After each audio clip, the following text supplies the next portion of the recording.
এক দেশে ছোট্ট এক গ্রাম ছিল, যেখানে রাতে নাকি আলো জ্বলে না।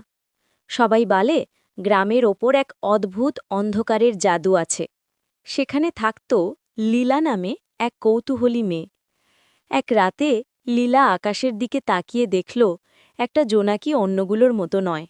ওটা খুব উজ্জ্বল, যেন কোনো মূল্যবান রত্নের মতো জ্বলছে। জোনাকিটা তাকে ইশারা করে বনদিকে উড়ে গেল। লীলা সাহস করে তাকে অনুসরণ করল।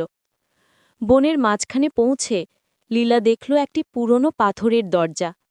জোনাকি দরজার চারপাশে ঘুরতেই দরজা ঝিলমিল করে খুলে গেল। ভিতরে ছিল এক জাদুকরের গুহা, যে দীর্ঘদিন আলো আটকে রেখেছিল। লীলা জোনাকিটাকে হাতে তুলে নিয়ে বলল, অন্ধকারে কেউ সুখী থাকে না। জোনাকির আলো পুরো গুহা ভরে গেল, আর জাদুকরের অন্ধকার জাদু গলে গেল। পরদিন গ্রামে সূর্যের আলো আগের চেয়ে আরও উজ্জ্বল হয়ে ফিরল। সবাই লীলাকে আলোর নায়িকা বলে ডাকল। আর সেই জোনাকি, সে লীলার সেরা বন্ধু হয়ে তার জানালায় প্রতিদিন রাতেই জ্বলে থাকত।